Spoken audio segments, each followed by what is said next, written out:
Okay, can you hear me now? Second take. As a general rule, whenever you start holding a speech, somebody will arrive late. Given the flooding situation, I'm fully expecting people to be arriving late, unfortunately, so it can't be helped.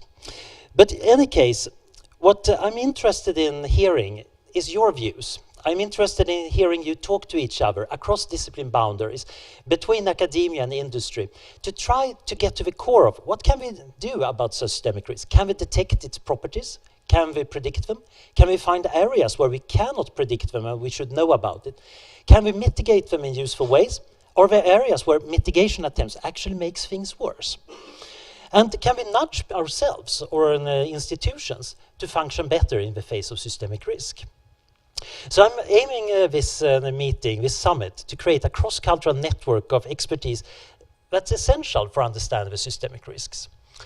Finally, a few housekeeping things. These ones are maybe not as solemn at the systemic risk, but also quite relevant for our well-being.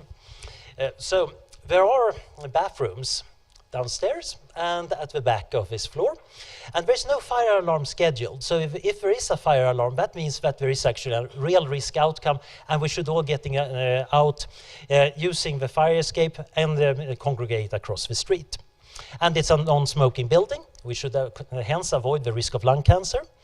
And there is a hearing loop if somebody is hard of hearing. So in that case, you can turn your hearing aid to channel T. And we will also have refreshment breaks downstairs. But now, without further ado, I would like to invite Simon Beale, Chief Group Underwriter at the Amlin Group, to say a few words. Thank you.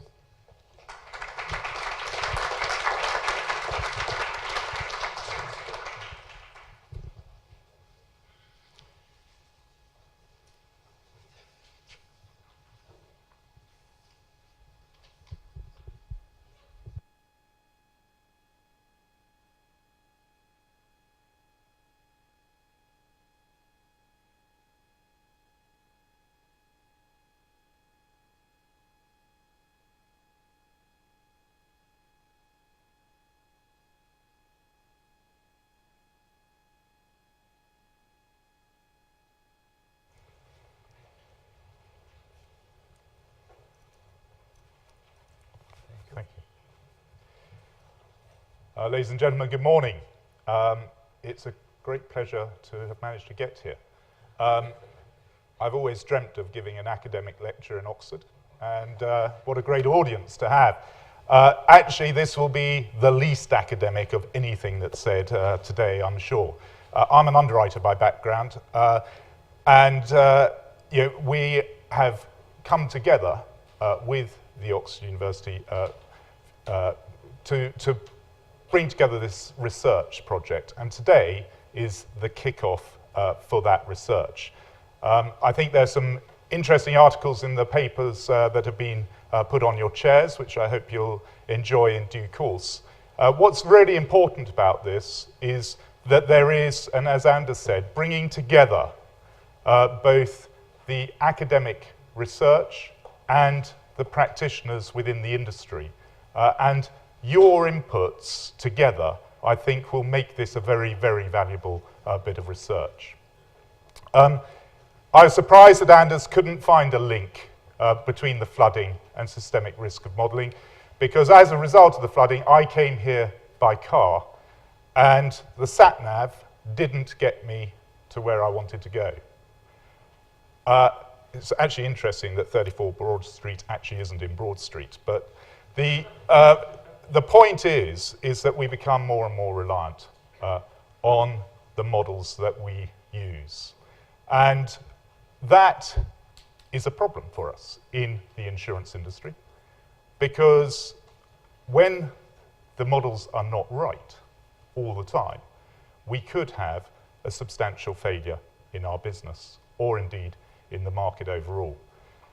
So if I take you back to probably 2006-07, when Amlin was lucky enough to have James Martin present to a senior management away day, it really did fuel some thinking and some thought within Amlin.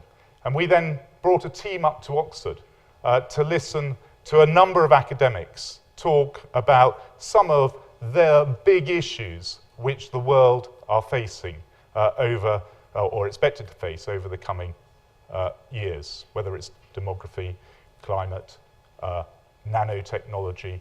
A really fascinating day we spent, but the one really pertinent lecture was that of systemic risk. And we felt that that was something that we would like to work more with Oxford University on.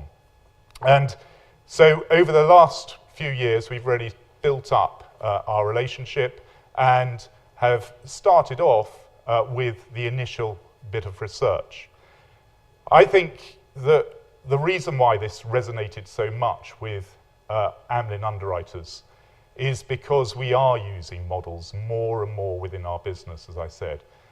We're using them on a daily basis, whether they're catastrophe models, financial models. We're actually making them interlink together to be able to assess the amount of risk that we're carrying and whether the solvency for our business is satisfactory. But having said, not all models, or probably no model, is right. There is that risk that any one of them will not predict reality in the future. And by the combination and amalgamation of all these models, that risk must be even more heightened. So the models not being right is a problem. But I think also a major problem is, for us, is the behavior that it formulates for us within the business. I'll give you an example in the marine industry. I went on to a supply vessel in the Gulf of Mexico some years ago, and that supply vessel takes pipes and mud and groceries to the offshore oil rigs. For years, captains of those supply vessels have had to use joysticks to be able to position their vessel in the perfect spot in high seas to be able to unload that vessel. Nowadays, that's done by computer. There's a dynamic positioning system within the vessels. The captain sits there and watches the computers. It's amazing. The bow thrusters work as the waves dictate, etc. But what would worry me, and actually in discussions with the captain, absolutely worried him, was would any future generation be able to master that vessel in a time of crisis if its DPS failed? And I think that exemplifies why this is really, really important research for us. Because I'm not so worried about the generation of underwriters and underwriting managers within the Amlin business today, because they're helping to create these models. They're thinking, they're using their knowledge, etc., to be able to make these models as effective as they possibly can. But what are future generations? And so it's not just about understanding the systemic risk that the modeling may produce. It's also about how we're going to be able to convert that into the correct sort of behavior and learning within our business. So what's really important for us, I believe, is that we combine, as I said, as academics, and we've got some of the best academics in Oxford working with us from various disciplines to try to help understand the systemic risk of modelling to a greater extent. But we've also got a lot of practitioners. And we've got here today people from our broking partners, from competitors, because we believe that it's really important that the industry understands this. Because what Amlin's all about is continuity, and particularly continuity to our client. And if we cannot pay the claims that our client require us to pay at their time of need, we will not only damage the Amlin brand, we will damage the insurance market, as we indeed have seen within the banking sector in recent years.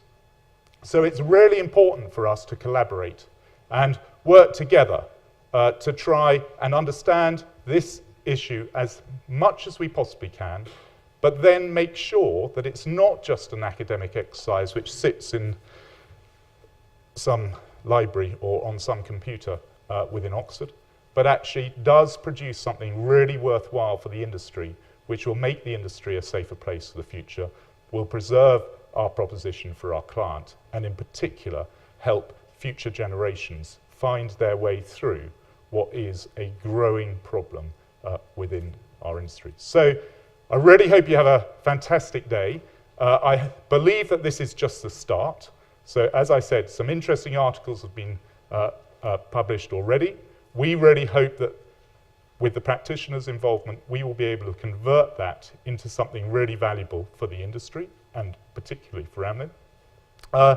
And I hope that you engage as much as possible with the subject, and please give us your thoughts and critique as you feel fit. I'd finally like to just say a big thank you. I do think that managing underwriters, which is what I do, is dead easy compared to managing academics. So we will work hard together to make sure that we really produce something worthwhile for the industry in the coming years. Thank you for your attendance, and really hope you enjoyed today. Thank you.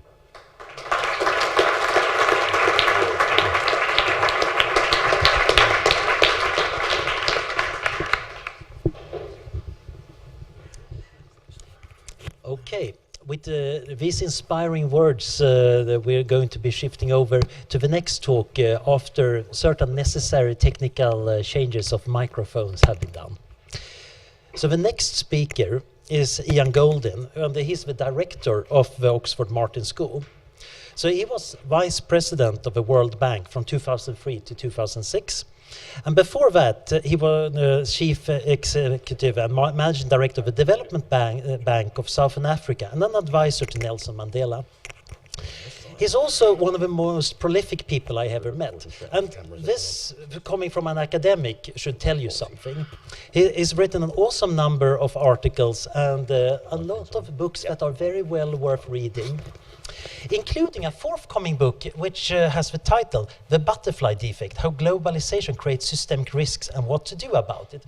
As you can guess, there are few people who are better placed than Ian Goldin to start this summit. Thank you. Thanks very much, Anders. It really is a great pleasure to be here and to see a conversation that I think started about 8 years ago, 7.5 years ago, with Simon and his colleagues at Amlin come to fruition today, and to see the collaboration that's developed between the Oxford Martin School and within it the Future of Humanity Institute and Amlin. I want to thank you, Simon, and all your colleagues for working with us. As you say, working with academics is not always the obvious thing to do, but we found it incredibly productive, and we see this as the beginning of a very long relationship. So we hope it's useful for the city, for Amlin, and for others across the industry, because there's a lot we can offer. The Oxford Martin School is a group of about 350 academics across Oxford, 27 different disciplines, thinking about lots of issues, but within it, groups working on specific risks like cyber risk, pandemic risk, financial crisis risk, etc., and also thematically across issues like complexity, like modeling, etc. And what I hope to share with you today is a little flavor of some of the things that I work on, drawing on some of the work of colleagues as well, and particularly the work that's going to be in the book that's coming out in 2 months' time from Princeton University Press, called The Butterfly Defect, which is on this topic of systemic risk. And what I've tried to do is learn lessons from the financial crisis, because I'm a financier, I'm an economist, it's the part of the system I know best, but then also think across it in many ways. I think about globalization, I think about political and economic change in the world and how it relates to economic prospects and to risk. And it's this fundamental transformation of the world that I believe is the cause of the new forms of systemic risk, by which I mean risks that cascade across sector boundaries, risk-defined area boundaries, country boundaries, and societies. In other words, that propagate and cascade across the conventional barriers. I think about this as the other side of a most wonderful coin, a coin of opportunity, a coin of progress, a coin of walls coming down. The last 25 years since the Berlin Wall came down, doors have opened everywhere. Levels of connectivity have changed in fundamental ways. Access to information, to knowledge, and opportunity. And that's why we've seen the most rapid growth the world has ever seen over this 25-year period, because the walls have come down, because ideas have traveled more freely, and technologies, goods and services, and we've had more rapid creative destruction. A Schumpeterian evolutionary process. And of course, this led to transformations which have defined my own personal being as that, as many around the world. So what I thought was a very specific transformation in South Africa, the result of the struggle of the South African people, the opportunity to go back and work with President Mandela, in hindsight, I realize would not have happened had the Berlin Wall not come down. Systemic change that occurs, 84 countries becoming democratic around the world over this period, another form of systemic shift, not risk, but opportunity. And so we need to see the dual of systemic opportunity and systemic risk as bundled in the same thing. We cannot have the one without the other. You cannot have systemic opportunity without systemic risk. And that's why unless we learn to manage systemic risk, we will be stifling systemic opportunity. We will be closing the doors again. And that's what we're seeing in our societies. We're seeing in the UK the rejection of openness and connectivity. UKIP, Independence Party, getting 24% of the vote, people wanting to bring down the barriers in multiple different dimensions, on trade, on finance, and in many areas. The inability to manage systemic risk leads to the closure of these systemic opportunities. Of course, this process continues in the Arab Spring and elsewhere. It's not a one-way street of opportunity. We see in the changes in Egypt how walls can come down again very quickly. But I believe it is an irreversible process. It's not only about more connectivity, it's about density of connectivity. And again, these things are bundled. The reason there's more density is because of the connectivity. Vaccines have traveled around the world. Better healthcare policies have traveled around the world. Better nutritional policies, economic prospects have traveled around the world, creating the most rapid population growth the world has ever seen, as well as this new connectivity. Endogenously, these processes happening together. And of course, with this density and connectivity comes wealth creation at rates which are unprecedented. And so what you get is the concentration of people and assets in ways that are as well unprecedented. Part of this process has, of course, been rapidly rising levels of income and education. 150 million more tertiary educated people over this period. More doctorates being produced in China every year now than the rest of the world put together. This matters if you believe in innovation and endogenous growth, which I do. So we should expect more change coming out of the connectivity than ever before. There's a big debate about drivers of innovation. I'm involved in it with people like Gary Kasparov and Peter Thiel and others. There's a big argument that innovation is slowing down. I believe this is not the case, that we will see the most rapid technological changes associated with hyperconnectivity, education, and all sorts of other positive endogenous processes. So 2/3 of the world population, depicted in yellow now, less than an hour away or living in a major city. Different levels of density, different levels of information flow, of opportunity, of getting the things you need to create better lives, but also, of course, the underbelly of contagion and being there where the locus of problems are. Economists have worked on the relationship between density and economic growth for a long time. This is work coming out of the World Bank on agglomeration and income, and you see up to about 10 million people, you get very rapidly rising incomes, then you get congestion effects, pollution effects, and other effects, slowing the rate of economic growth. And this, of course, now is not only about physical connectivity. The really fundamental change of the last 25 years has been shifting from physical to also complementary virtual connectivity. So actually some of these regressions between physical and income connectivity and virtual connectivity shift the income dynamics and the potential for innovation and income growth, and of course contagion around the world. Not only physical contagion, virtual contagion, the collapse of the nervous system of connectivity, fiber optics, cybersecurity, etc. So over this period, we see this remarkable story of average life expectancy in the world increasing by about 20 years, illiteracy going down from about 50% to about 20%, the number of desperately poor people going down from about 300 million, going down by 300 million, even though the world's population has increased by 2 billion. None of this has ever happened before in this pace of time. And I believe it's because of the systemic opportunity, because of the coming down of walls, because of connectivity in all dimensions, be they health, information flows, financial flows, or others. So when we think about systemic risk and globalization, our first thoughts should not be, this is a problem. It should be, this is an opportunity. That's the story. Unfortunately, if we cannot manage it, and I believe we are in great danger of not managing it, the opportunity becomes the problem, and people will turn their backs on globalization. This extraordinary episode in human history, unique episode, could be very short-lived. And that's the question. That's why managing systemic risk, I believe, is the biggest and most fundamental challenge facing humanity at this time. It's about managing connectivity. It's about managing the processes that we've unleashed. There are many things to worry about that are associated with globalization. I will only touch on a few of them. One is that all the evidence does point to the fact it's been associated with growing inequality within countries and between countries, and there's a long economic debate about the reasons for this. But basically, the returns to connectivity are high.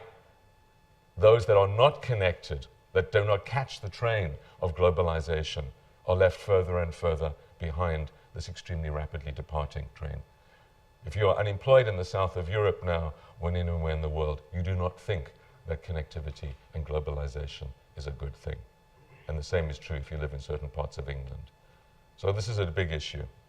I want to focus on the broader set of questions regarding contagion and the super spreading of the bads as well as the goods. Unfortunately, when we open our doors, not only good stuff comes through, really bad stuff comes through. Pandemics, cyber attacks, financial crises, terrorist attacks, etc. So how do you open and not be more vulnerable? Is the question that is the subject of my book. Part of the story is a story around technological change and what it does to societies and the use of these technological changes. None of these stories are new. What's new is the pace and the extent of their transformative power. The Gutenberg Press was a fundamentally transformative technology. It led to massive increase in the spread of ideas.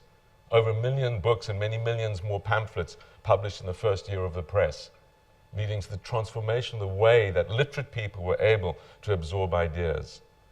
And of course the Renaissance and many of the other great discoveries, like the Earth going around the sun. It was not a happy ending. The burning of the presses, destruction of books, pushback, fundamentalism, and we see the ripples still today. It had no impact on economic history in the long term, even though remember it as an iconic period of history, of progress. And it might have been, and for many it was. But it had no long-term effect. So in understanding these new risks, we need to think in new ways. We cannot use the past as a great pointer to the future. The data is different. The way the system works is different. And I believe this modeling project, which Amlin is engaged in with the Oxford Martin School, is fundamental to beginning to think about the new ways to think about this and the new ways to model them. Because we know our traditional risk distributions are irrelevant to the things that we talk about. It's not just the long tail of the Taleb variety that's wagging. These are endogenous, not exogenous events. We need to understand them and model them. There's nothing exogenous about the financial crisis or about cyber attacks or pandemics or others. These are endogenous events. We just need the capabilities to manage them. Now, it's important to stress that systemic risk itself is also not a totally new phenomenon. Perhaps half the British population was killed by a rat coming off a ship, they say, in Liverpool, spreading the plague. Globalization in its early form leading to massive systemic risk. What's different now is the contagion effects in their speed and distance that they travel, and the inability to manage that. So we see the swine flu starting in Mexico City, being in 130 countries in 6 weeks. And our Future of Emerging Infections group in the Oxford Martin School has done this modeling work, relating the spread of the swine flu to airline traffic. And it's exactly correlated. We know that the super spreading of systemic risks, in this case of pandemics, allows these great vectors of communication, like Heathrow and JFK and other airports, to become the sources of super spreading of these infections. And we know also from this modeling work that anything will be everywhere within 48 hours. There's no place in the world that has a big airport that will not be the subject of a massive pandemic. So how does one manage that sort of connectivity and ensure, and there are ways that we're working on, of ensuring that pandemic does not become the biggest threat, which I believe it is, and overwhelm our systems. We also need to think very deeply about the cross-correlations. Where will the next financial crisis come from? Will it come from finance, or will it come from another event? A Hurricane Sandy in Wall Street, or a pandemic in Canary Wharf, or anything else? And I would put a high probability on it not coming out of finance. So how do you then manage these cross-correlations across it is part of it. And it's not only between countries that there are new levels of connectivity in all forms. It's also within countries. The new transport links within a place like China over this period of time since 1990 are fundamentally different. With all parts of countries like China, which were previously, many parts of them isolated, now also affected by these super spreaders. So how do you ensure, whether it's in the fiber web or whether it's in the pandemics or other domains, financial webs, that you ensure that the nodes and networks in the system are built in a way that allows you to withstand these super spreaders? The other fundamental thing which we know, of course, is that all of these technologies are dual use and dual application. So DNA synthesizing will bring extraordinary benefits to all of our lives, improving our healthcare, leading us to have longer, healthier lives. And this is a wonderful thing. Even the NHS, hopefully, will be able to afford it for us. However, we also know that these same technologies allow, at exponentially declining cost, the creation of new sequencing devices, sequencing smallpox, Ebola, or new things. And so one of the things we're thinking about in our Future of Emerging Infections group is how these could be managed. It's probably too late to close the door on the licensing of sequences, like should have been done, like one would do for a nuclear centrifuge. It's too late, and they're too cheap. But how else do you manage this? How do we begin to get a handle on the power of DNA sequencing and its effect? So understanding the technologies, the dual use, trying to get ahead of the curve is vital in all areas. This is work from our Nano Medicine group. And I see Eric Drexler here, one of the fathers of the nanoscience.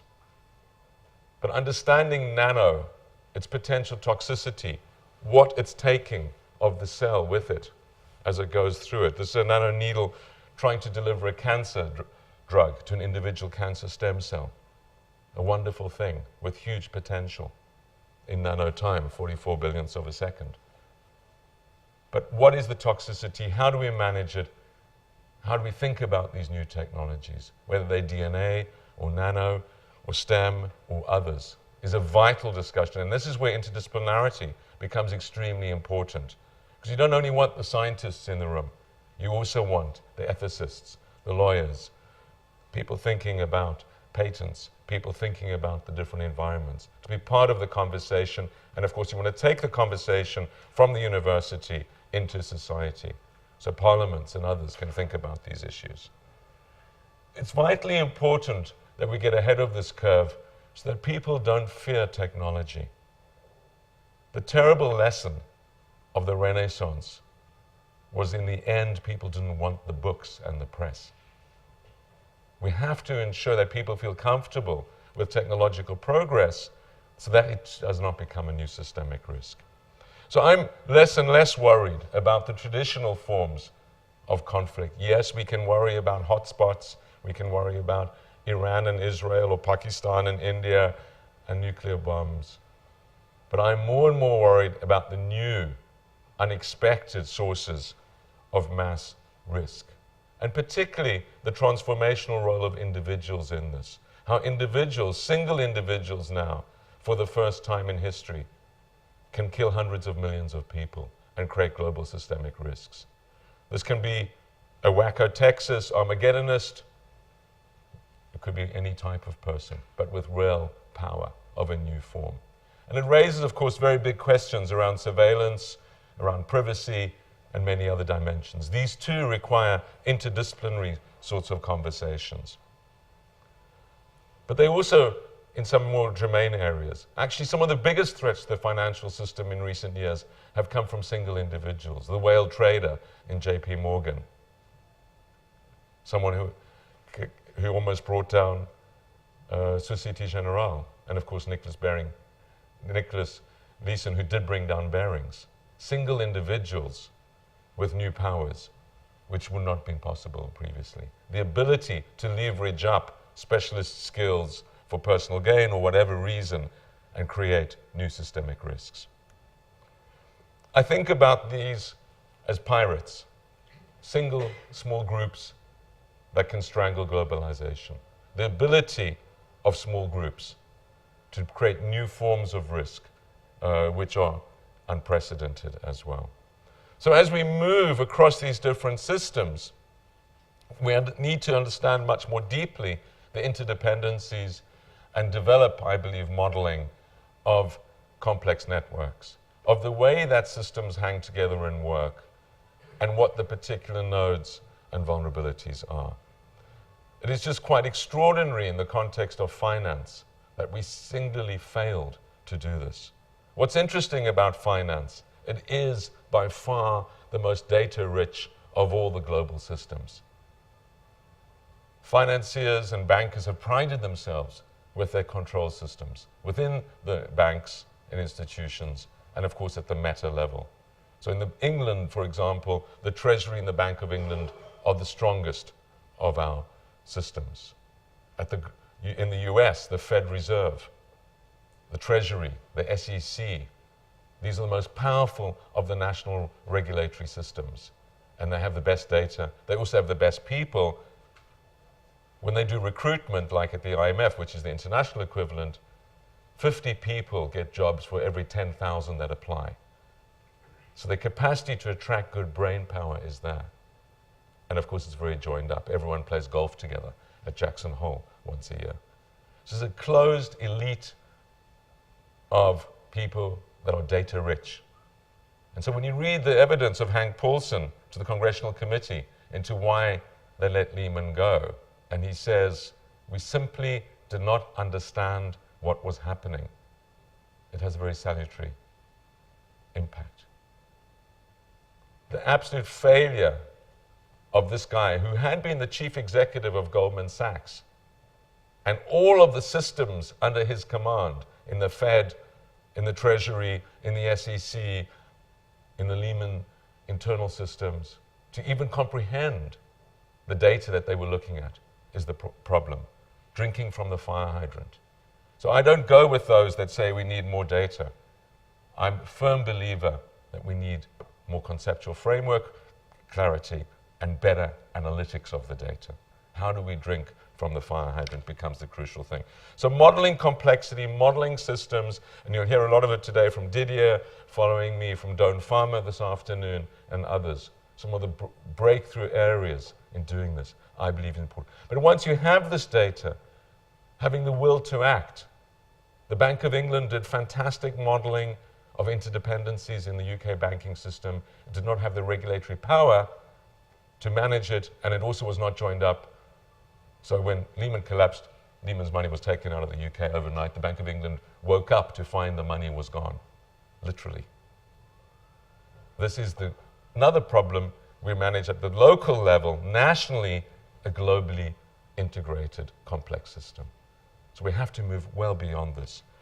Supply chain risk is a massive new area, I believe, of systemic risk. This is just one of the lists of all components. I was going to do this presentation on an Apple computer, but it proved impossible. But these are the components in my computer, the different suppliers of that. Understanding these supply chains, understanding their interdependencies, and understanding how management theory is pushing against resilience is very important. Mark-to-market accounting, quarterly reporting, the accounting profession is a part of the problem, as well as one of the reasons why there's been such a release of value and energy. So great benefits coming out of the way that business is operating now, but massive driving down of resilience. What we need to understand, this is the trade flows, and obviously they've increased greatly in this period of hyperglobalization. The use of lean management, the concept that lean and mean is the way to go. Sweat your assets creates much greater vulnerabilities. And this isn't only in the private sector. Up the road here we have the Mini factory producing BMW Mini cars. Anything in supply chain, whether it's the ferry ports closing, a major accident on the highway, a strike in a component factory in Portugal, leads to massive disruptions in the fabrication of the minis. But this is equally happening in the public sector. The public sector is being driven to reduce its asset holdings of working capital tied up. So whether it's the bandages or food or oxygen bottles in the hospital, you have much less now than you did 5 years ago. Sweat your assets. Don't tie up working capital. And this leads to much greater vulnerabilities in supply chain, much more brittle supply chain, which is elongated over the process. So the systemic risks that arise and cascade across borders increase greatly, and in the book I show the different evidence of this. So we see in this period since 1990, this period of globalization when the walls have come down, very significant increase in flows. These are simply some of the financial flows to different countries, and you see the break from about 1990. FDI is foreign direct investment, remittances is what migrants send back, portfolio investment is bond and equity flows, and ODA is aid flows. These are very unstable flows, but the point about this is both their instability and their higher orders of magnitude from the period before 1990. A different world. And whatever flows you look at, you get a very similar sort of process. Restrictiveness measures have gone down, that's the blue line. Openness indices have gone up, the red line, and the left-hand panel is for the advanced economies, the right-hand panel is for the emerging markets. Emerging markets happening behind the curve of the advanced economies, but still happening nevertheless, and increasingly reaching the same sort of levels of openness that the advanced economies reached at an earlier phase. So this is wonderful. It allows, it's again this walls coming down, but it's associated with new forms of interdependencies and new forms of complexity. This is the Fed wire transfers, and we model how these transform over time. So you get this phenomena of the real world having advanced at this extraordinary speed, but the institutions which govern it This is simply the IMF's 6 months before the financial crisis, totally incapable of seeing the structural transformation and the rise of new systemic risks. Their toolkits, both physically in terms of their modeling and intellectually in terms of their conceptual frameworks, simply did not allow it. And that was at the global level in institutions like the IMF, as well as at the national level. Of course, there was also capture.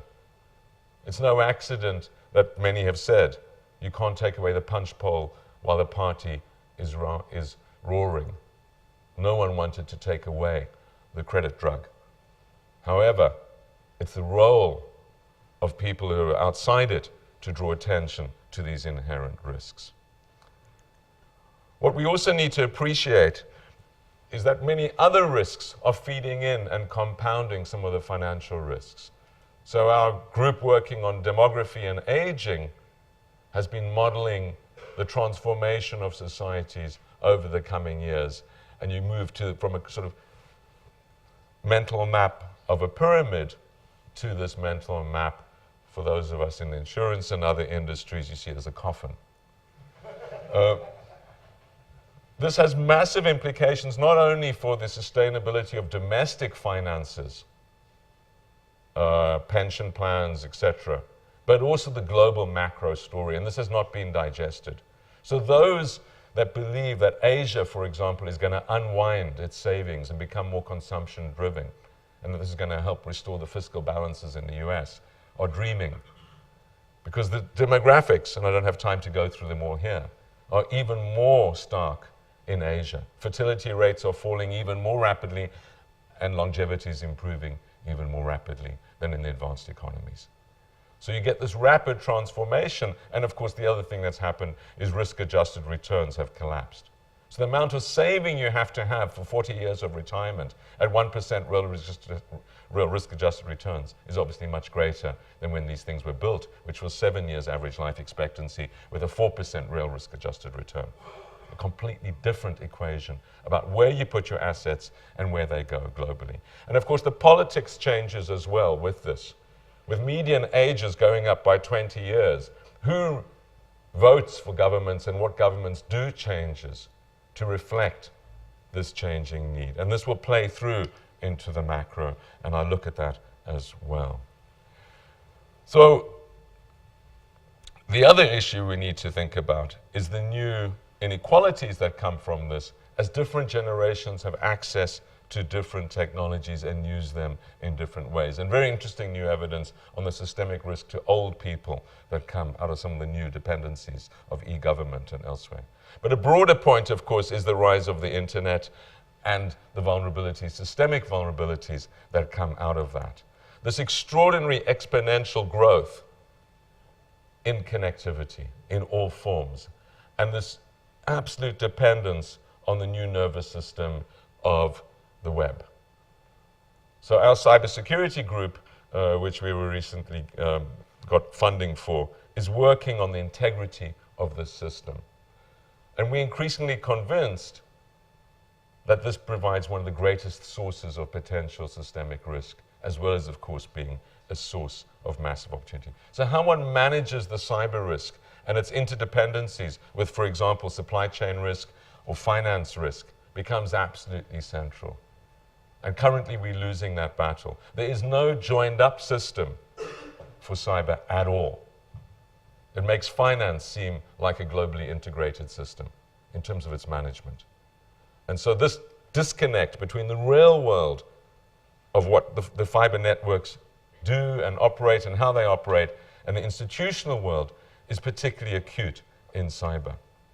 So we will see an increasing number of collapses of systems with all sorts of ripple effects, and understanding this connectivity is, we believe, the real art. The other thing that we think a lot about is the summation of rationality, behavior. And Simon mentioned a better understanding of behavior is important. The essential challenge here is that as we progress up the income curve and up the democracy and rights curve, we have more and more choice to make more and more decisions which have a greater and greater impact on others. In other words, the spillover effects of individual rational actions get bigger as you get wealthier, up to about $25,000 per capita, and then they start flattening off. We're doing a lot of analysis, and we've got analysis in the book on how this works. So individual choice and rational action, which we all believe increasingly is what progress is about, becomes the source of growing instability. This tragedy of the commons is not a new problem. It happened in Oxford and was 700 years ago when there was overgrazing on our local meadow. It's not new, but what is new is the number of people and their levels of income and their connectivity. Their ability to impact on others is fundamentally different to when the global commons was first created.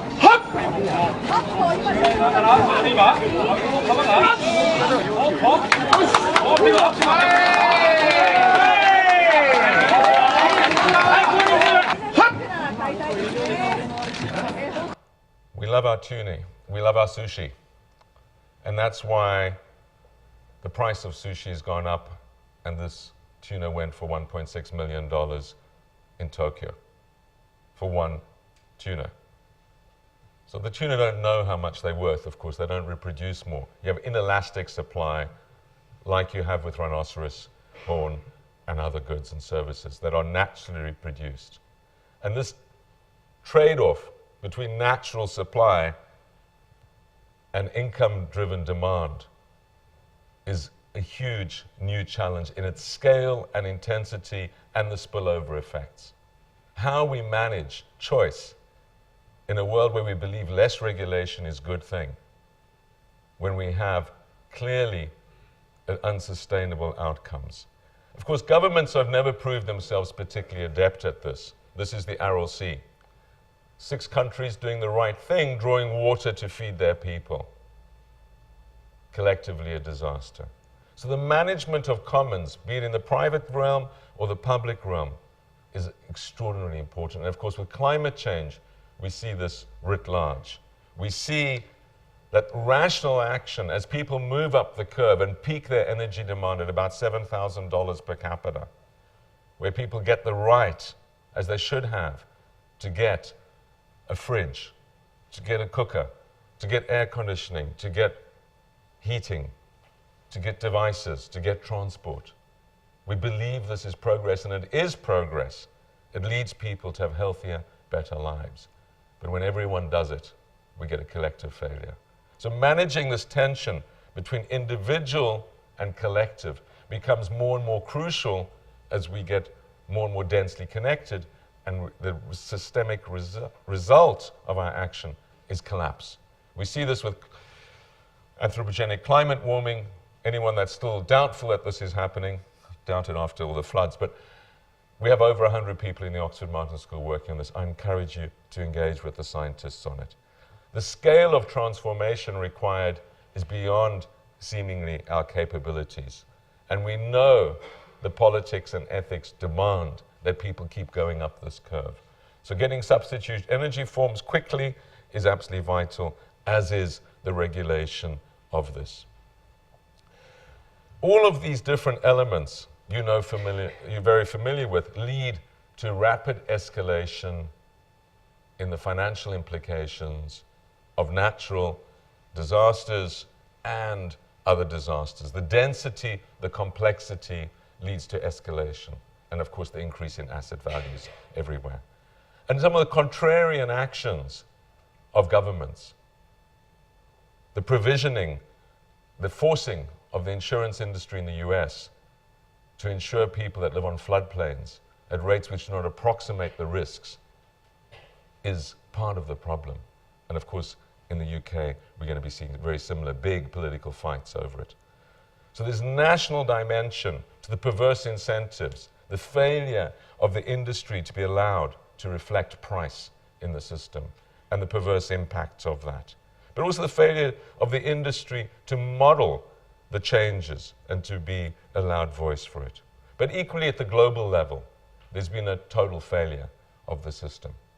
Institutionally, the system is totally unfit for 21st century purpose, and it's not designed to manage the new systemic risks. It was built to manage the risks coming out of the Second World War. A very different world. It was built in a period when one or two countries dominated, notably the US, with a couple of Europeans and Japan, dominated world politics. So we move into a world where fundamental changes are happening in the real economy, in the real products and services, but where institutionally nothing is happening other than rearranging the furniture. So this Titanic of a system is, I think, the source of great concern. Again, like many of the other sources of concern, this is progress. This is the result of a global power shift. This is the result of new powers emerging. We will move to a much more balanced global economy. We'll move to a world where 80% of global output is now in what we now call emerging markets by 2050. But there's a lag of 30 or 40 years in the institutional political transformation that accompanies that. And so we're in a power vacuum period. The old powers, the G7, have no financial capability or political will to manage the world, and they're not allowed to anyway. The new powers, the BRICS, are not there. The most recent BRICS summit led to the creation of a bank which will do less lending than a small British bank, 80 billion a year or something. Tiny, insignificant in terms of the challenge, and no analytic capability whatsoever. So this power handover leads to a period where essentially the world is rudderless. No one is managing globalization, and that means that the systemic risks multiply.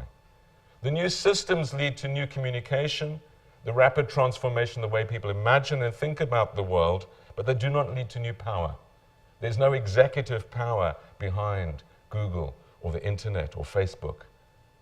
There's emotional power, there's communication power, but there is no executive power. For this reason, people are turning their back, I believe, on politics. Indeed, there's a disengagement, there's a disillusionment with democracy. And the irony is that as it delivers more and more, people want it less and less. There's a disillusionment with politics, and you see this in rising inequality. Social cohesion is declining everywhere. And social cohesion is vital for the management of systemic risk, because you have to make bargains. You have to be able to set aside assets. You have to be able to build flood defenses. You have to be able to come into agreement in societies about what to do on climate change, or how to stop a pandemic, or how to manage the internet. And unless you have social cohesion, you cannot do this. And so you see this declining engagement as societies have become wealthier and more fractured, and of course the financial crisis has accentuated that. A withdrawal from politics, a withdrawal from engagement on the things that matter at both the national and the global level. Less and less interest in the UN or the World Bank and others. And this is measured in many ways, including the small number of people that turn out in the protests at the World Bank meetings. When I was there in the heyday, we'd have 20,000 people. Now they get 20. Okay? This is, to me, a sign of disengagement. 20 or 20,000? Now, 20. 20,000 police and 20 protesters. So disengagement on the local and global. And this, I believe, is the most worrying things. So as we develop the analytic capabilities, this is work that Andy Haldane has done at the Bank of England. He was here last week with others. And we developed the analytic capabilities of building a structure which allows us to understand systemic risk, nodes and networks. You can pull out the regulatory and other implications, the vital implications for competition policy. And one of the reasons, of course, that tsunami was so devastating in some of the supply networks was because of the Reagan deregulation of monopolistic practices, leading to the concentration of chip manufacturing in one manufacturer. So regulation and competition policy becomes important. But it's not only about how many you have, it's where they are. I've had a big debate with John Vickers who ran the Banking Commission in the UK, the neighbour here at All Souls College, about the structure of the UK banking industry. Do we care how many banks there are, what size they are, if they're all co-located in Canary Wharf? Or would we rather have a couple of big banks that are globally highly diversified? Which would you believe is going to lead to a more robust financial system in the UK? That sort of debate about geography becomes absolutely central to discussions on competition policy and regulatory frameworks, whether it's in banking, whether it's in the supply of pharmaceutical drugs, whether it's in cyber systems, or any sphere. So understanding complexity, understanding networks and nodes, and understanding how you would use regulatory and other policies and insurance policies to distribute risk, to build resilience, becomes absolutely central, and that's obviously what the modeling project is designed to do. So my own view is that we've created an extraordinarily robust, potentially strong system, but that the risk of this falling apart is greater than ever in history.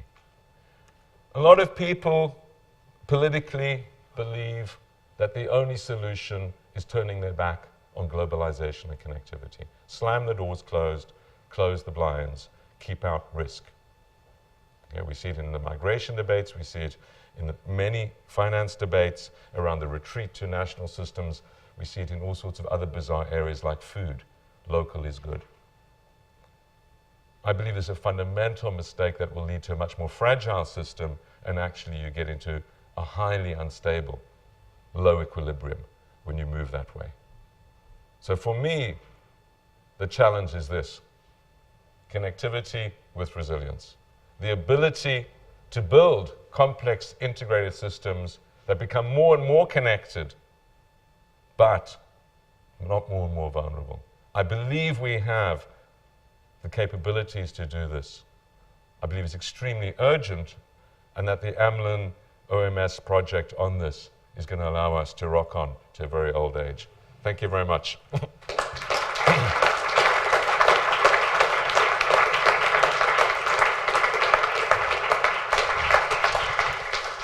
Thank you very much, Ian. This is a great start of the meeting. So I think we have time for about 10 minutes of questions. So Stuart, could you time me roughly on this? Any question? Just, yeah, over here. Thank you for that very inspiring overview, and I absolutely share your view that capability with resilience is what's needed. It's not obvious to me that resilience necessarily has to be very costly. I think that the last few % of optimizing systems gets an awful lot of fragility for a relatively small performance improvement. I mean, you were talking about holding oxygen in hospitals. It costs almost nothing compared to the running costs of a hospital to hold a bit of extra oxygen. And so perhaps one of the key messages is to get people to understand that squeezing out the last bit of optimization is really dangerous. I have a slogan, optimization is dangerous, which is slightly bad in light of my late father, but maybe those kinds of messages can be got across without telling people that the whole thing is so hopelessly incomprehensible that there's really nothing we can do. Yeah, I think that's right. And you go back to the modeling and what you're prepared to hold resilience for. One of the arguments I think that we have to win is with the accounting profession and with shareholders in institutions, public and private.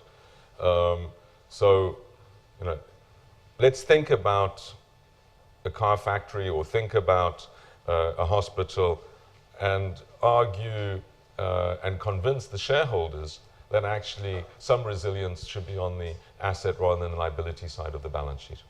In other words, holding spare capacity is something that you attach a positive value to. Now, how much is obviously the question, and when chief executives have very short-term bonuses and when they mark to market on a daily or quarterly basis in their reporting, anything they set aside becomes very important. But I would much rather, for example, put my money in a bank, for example, where I knew that if any one location of that bank went out, there would still be a management team, the holding of information systems, etc., that would protect it over some period. Now, I might not want 4 of those backups, but I would pay for 1. As a shareholder in an institution, I think it would be more sustainable. And I think that sort of adult conversation, which opens people up to the real new threats and systemic risks, and then says, let's invest, I think would be very worthwhile. And of course, governments find this very difficult, particularly in democracies. So how much stockpile do you want for a pandemic drug? And the pandemic doesn't come, and people say you're wasting your money. Politicians are very vulnerable to these sorts of problems of risks not occurring. But again, it's about, I think, and we all have a role to play in that, educating people. This is the price we have to pay for progress and connectivity. Patrick? You can give him a mic. Hi, thanks for the lovely talk. You mentioned at one point about the need to look at the analytics rather than necessarily the data collection. One of the things I've discovered within the insurance sector is, for various reasons, that people don't want to necessarily share data, because data tells you about risks, it tells you about what things have gone wrong in the past. So even though there's huge amounts of analytics that need to be done, I'm just wondering how regulation and how different sectors could get together to figure out a way to share some of that information about risks, even if the risks that have manifested in the past, but thinking about things that will happen. Because from what I can see, there's no one player in the market that sees the big picture, even today. Yeah, I think data sharing is an extremely important area. Perhaps the area where it's most acutely bad is in cyber. Okay, no one is revealing their cyber vulnerabilities to others, either at the public or private level, because of competitive or country advantage that seem to come from this. And one of the problems in creating cyber coordination has been that. So we've actually tried to create here a safe space on cyber where academia, governments, and business can come together and share information. It can be, and it'll be anonymized, sort of Chatham House rule type of data sharing, which is not attributable. So I think it's absolutely vital in many areas. It also requires regulatory pressure. In the butterfly defect, I talk about the failure of the Indonesians to share data on their recent pandemic and why they refused to share the data. And that was because they would not get the drugs. Okay, so they use it as a bargaining tool in that case to leverage it, and that's very understandable. So we need to create those platforms which stop that happening. In finance, the new big financial reporting capabilities in the US coming out of the Frank-Dodd Act have that demand in them. I actually, my own personal view on that is that, again, there's a real risk of data overflow, data deluge in that. What one demands of data is extremely important, and I think there is no substitute for conceptual analytics. The other fascinating conversation is around what is expertise in this area. So we're doing a lot of work on citizen science. Our Galaxy Zoo project has identified more galaxies in the last year than were identified in the previous 50 years by amateurs, okay? Not cosmologists or trained astrophysicists. And we can do it in other areas. We're experimenting on that with mammograms at the moment, identification of cancer on mammograms. So there's like 3 million mammograms digitalized. Machines can't interpret them, can humans. So how you involve humans and machines and what the handover between machines and humans in data analytics, I think, is extremely important as well. But I agree with you. A lot of it is about creating safe spaces and data sharing. And of course, that's got to happen in the insurance industry as well, I think. I think we're running out of time, so thank you very much. I'll be around and happy to chat a coffee and whatever. Yes. Yeah, Thank you so much. Thank you.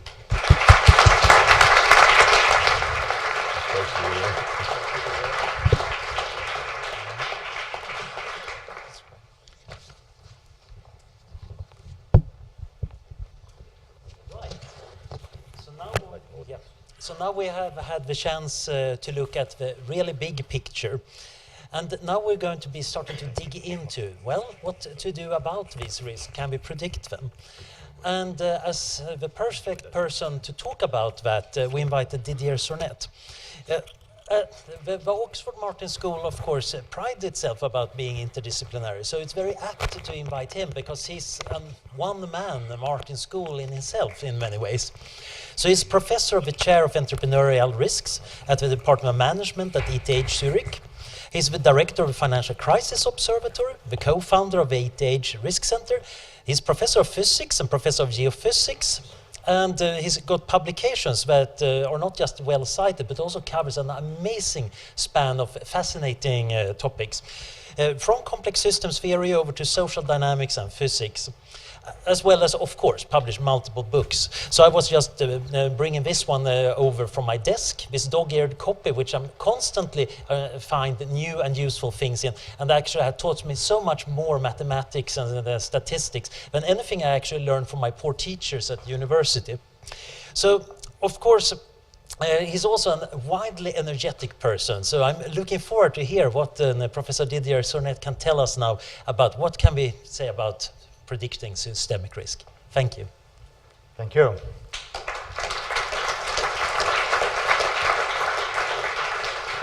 So how do you get it up? So that's a tough job for me to follow up after Jan and also after this introduction. But I will try to complement, and actually the pas de deux that we're going to play with Jan is very, very nice because oh, I don't know where did he put it. Let me just call Tom. Okay. Yeah. Mm-hmm. Yeah, there was a double systemic risk. We had to convert my keynote on a PowerPoint and then a Mac to PC compatibility on PowerPoint. So a lot of tiny cyber risk issues. And very good. Okay. So a very complementary pas de deux in a way, because I'm going to try to suggest ways to make systemic crisis predictable. So let's first complement and summarize the state of the planet very briefly, and basically following up on Jan. There is a lot of evidence that indeed we are reaching planetary boundaries in the super exponential way the population has grown, the CO2 emission, the world GDP, and footprint. There's been collaboration showing that indeed we might be approaching a fundamental bifurcation regime, and wherever you look at in the different measures of environmental stress or strain, climate change, biodiversity, coastal zone, and so on, you see this extraordinary change regime or acceleration of behavior just occurring in the last few decades, suggesting maybe that something might not be sustainable. And we jump briefly to the social sphere. When you look at the depth rise, here the numbers are in percent, so when you see 1,000, it means 1,000% in GDP ratio of the depth, for example, of the US, and here you see the so-called super exponential behavior of the depths in different components, financial and non-financial in the US, suggesting again an absolutely non-sustainable trajectory. So if we want to look at the predictability of systemic crisis, it's very good to stand a little bit and look at the present and try to understand the present. And in order to understand the present, what is better than to understand a little bit the past and where and how we came to the present through dynamics. And this graph reminds us of the extraordinary impact of a very tiny loss in total. It's just barely visible, a few $100 billion of direct loss in the subprime sector that cascaded in $5 trillion loss in global GDP in just 1 year, and almost $30 trillion losses in global markets. And the question is, why did it occur? And as you know, there has been thousands of work on this. I mean, it's an extraordinary big domain of investigation. But I think, summarize the situation by the fact that essentially everybody agrees that what happened as a kind of triggering factor that cascaded in all dimensions of this problem was that the real estate price, as summarized by the Case-Shiller index here in the US, stopped rising. And the question is, if it had continued to grow as it has been going for the last 50 or 70 years and was considered as a sure thing by all investors, banks, private owners, and so on, then the cascade that we have observed unfold would not have happened. Because of course, when the price starts to go stationary, to plateau, then you have the first homeowners, the subprime sector that started to be under stress, and this progressively developed since February 2007 all the way to Lehman Brothers in September 2008. So the question can be going back to why did the real estate market stop growing?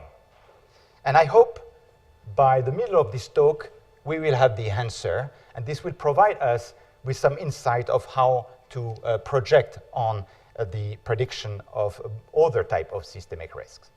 So let me start by the famous boiling frog story. I mean, we all know this paradigm.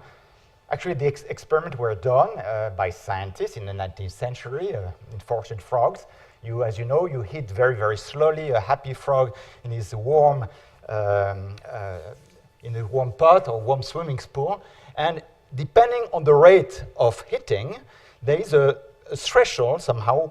Below some rate, the frog will not realize actually that the heat will become unsalutary and will not be able to jump out. And then you have the collapse and the death of the frog. And this, of course, intuition is well characterized by what we physicists and chemists learn when, for example, we look at the slow behavior, a slow evolution, for example, the dilation of the water in this test tube under heating. And then, of course, the natural tendency by all of us is to extrapolate. That's what economists and social workers do all the time. We tend to think that, of course, the next thing will happen will just be a tiny perturbation. But there is, of course, this fundamental bifurcation of phase transitions or tipping point that characterize collective behavior. And this is a key insight to understand that indeed these collective behavior are one of the fundamental mechanisms by which the bifurcation occurs. So this is how we also understand financial instabilities in particular. The problem with the frog story is that things are moving so slowly, we get habituated to them, and this is the problem, the consequence of the lack of response, lack of recognition. You have actually the start of the problem, the detection, the recognition, and essentially the action comes too late at extraordinary cost. That's why it is justified to really develop better metrics, better models in order to see this slow-moving phenomena, and in particular to avoid reaching these unstable states.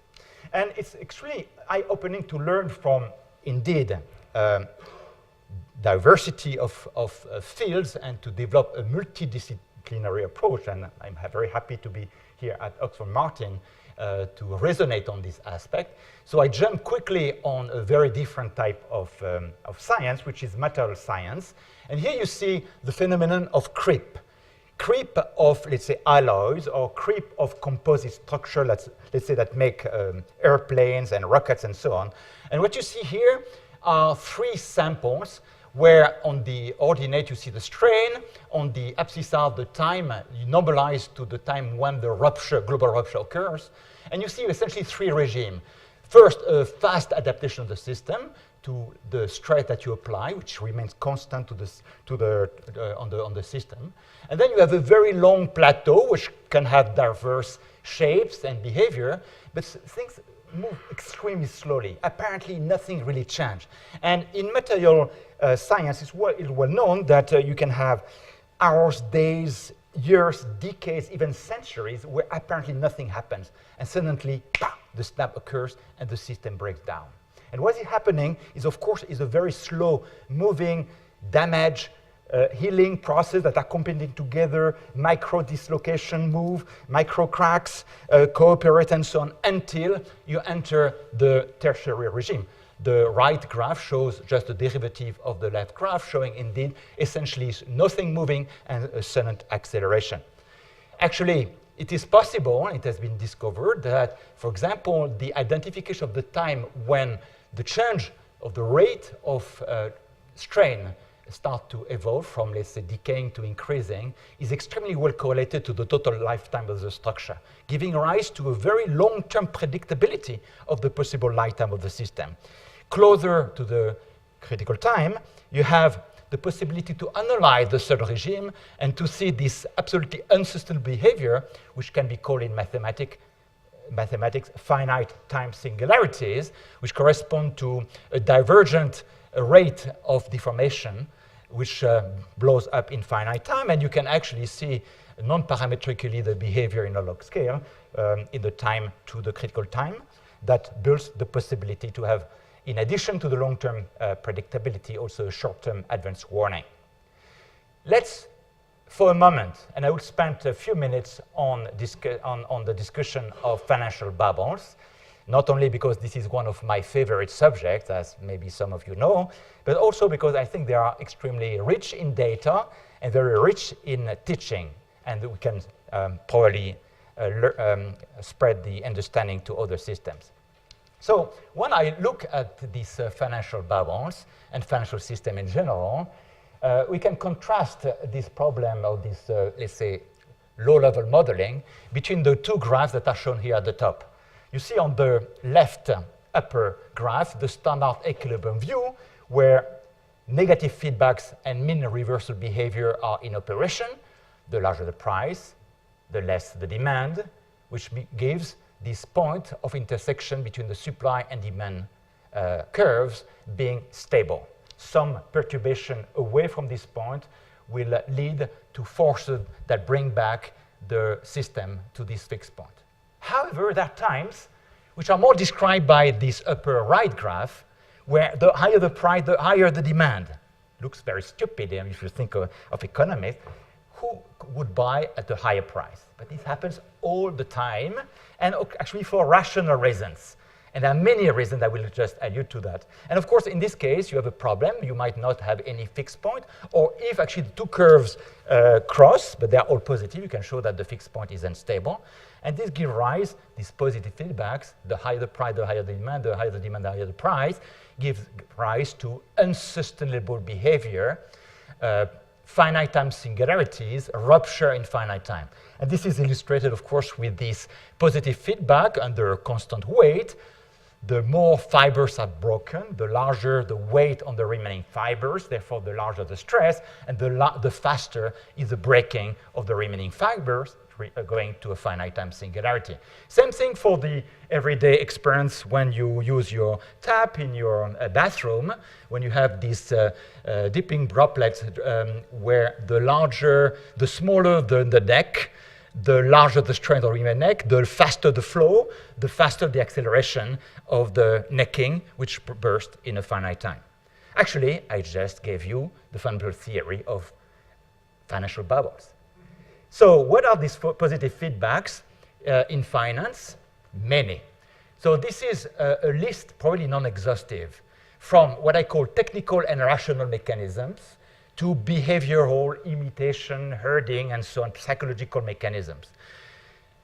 It is not widely taught to students when they, for example, learn option theory, that just the fundamental Black-Scholes hedging theory, so-called replication method that give rise to this beautiful Nobel Prize winning formula is actually giving rise to positive feedback. The higher the price of the underlying asset on which I will write a call option to sell to you, the more I have to buy this underlying in order to hedge my risk. The higher the price, the larger the demand.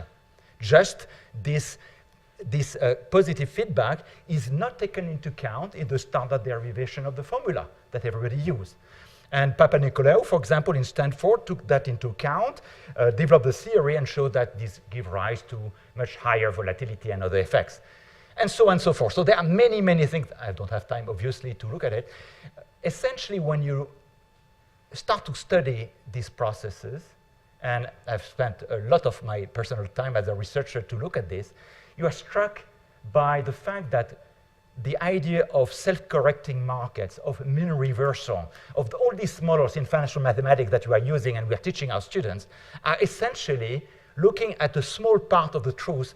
Many, if not most, of the processes that are implemented by professionals, by banks, when we, for example, try to insure our portfolio and so on, are positive feedback phenomena, pro-cyclical. Therefore, they tend to push the system out of equilibrium. And in addition, if it was not sufficient, we are social animals. And actually, it's very rational to imitate because we have limited cognitive abilities, limited time, limited knowledge, and you certainly know many things I don't know. So if I look at you and see you invest in this or that asset, if I see you behaving a certain way, this, of course, is rich of information, and it's very rational to imitate, and we do it all the time. This is actually the highest cognitive level of learning. Continuing on positive feedback, this is probably an incomplete, but my attempt to summarize the flurry of works trying to understand the 2007-2008 crisis, where hundreds, if not thousands of papers have been devoted for each of these bullet points, focusing on saying, yes, okay, this was Freddie Mac and Fannie Mae, the government-sponsored entities, which were an essential step in the instability that developed. Or it was lowering or London Standard, or it was the rating agency, and so on. All of them were positive feedback pro-cyclical, and all of them were in a ballet, in a dance of self-mutually reinforcing processes, giving a rise to unsustainability. Now, in addition, we need to take into account the fact that we are indeed connected, networked, and we communicate to each other. So they are collective phenomena. And the collective phenomena can be well illustrated by the clapping of hands. You may have heard maybe of this very nice study published in Nature, where initially people just clap with their own natural frequencies, but there is a positive feedback of the sound of clapping through the auditory and cognitive processing in the brain that feedbacks on the motory level, which makes us all clap in rhythm. But synchronization is a nightmare in financial market, because if everybody buys, it's a bubble. If everybody sells, it's a crash. A normal state of function of stock market is when everybody disagrees. If I need to sell, I find buyers because they think differently than me or they have different needs than me. So synchronization and collective phenomena give rise to this abnormal behavior like bubbles and crashes. Okay, what are the observable consequences? So you got the first message, positive feedback, procyclicality, not big news, but much more prevalent, that's my first message, than we would think otherwise. What are the second question? What are the observable consequences of this positive feedback?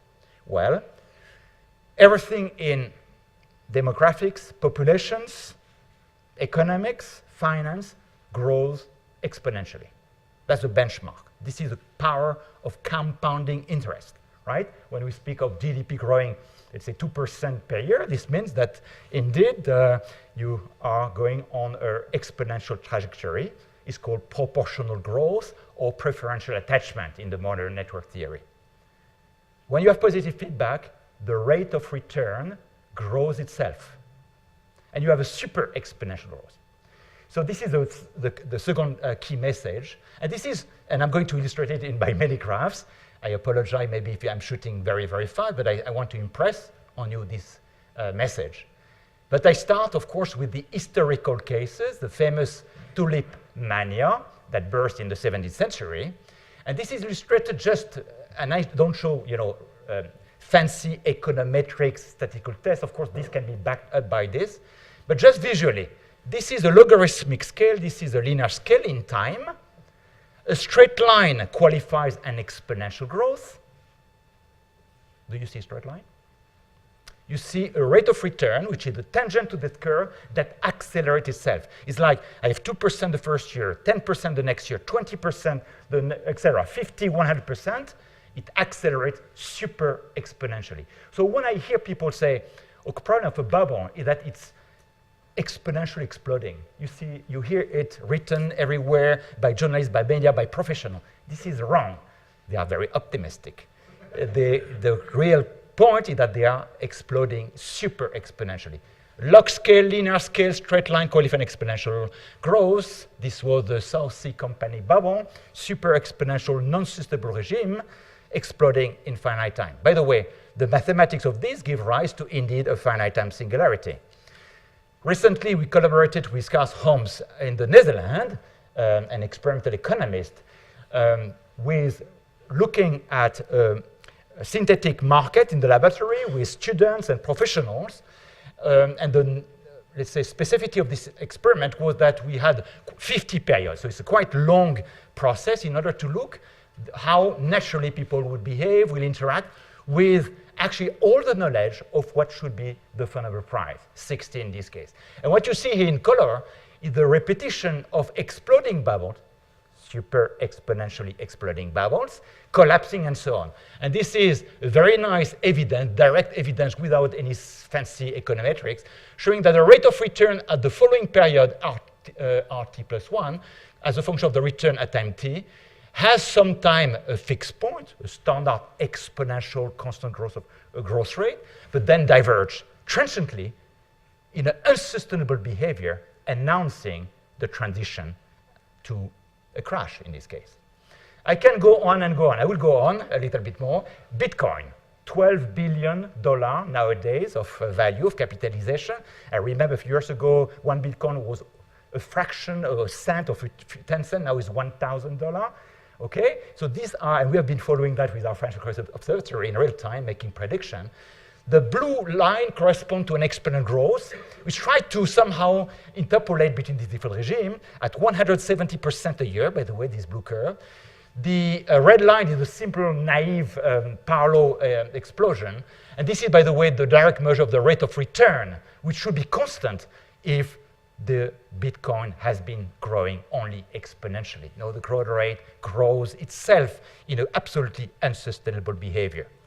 To show you that we can do just better than just looking at graphs, for example, we invented this, what we call the finite time singularity Garch model. You know, Garch is the kind of workhorse of financial modeling, econometry. And we add in the Garch specification a feedback on the price. You see this gamma p on the return. And these statistics, which I have no time to reveal in details, just show that for a number of famous bubbles, the significance of a non-zero gamma is quite high. And we can even actually play with different windows. So this is a very complex graph that I don't have to explain. But basically what we do, we look at T1, we look at T2, we move all both in order to see in which window do we have a statistically significant gamma, a statistically significant positive feedback of the price of the return or of the log price on the return. And we see ex-post diagnostic, that's for the NASDAQ .com bubble that crashed in 2000. And we see also highly significant precursory behavior with this relatively simple, this is not the technology that we use, of course, for our financial crisis observatory, but this is a very nice complementary evidence for the existence of bubble signals and positive feedback. We can also develop models that take into account the positive feedback, for example, starting from the standard Black-Scholes model, where you see the relative price variation at the top, which has a return mu, a sigma volatility, and a jump process, DJ. And we take into account the positive feedback by looking at non-standard, non-linear terms, where the exponent m is larger than 1. And this turned out that this model is exactly soluble analytically, and it shows a very nice kind of stochastic finite time singularity.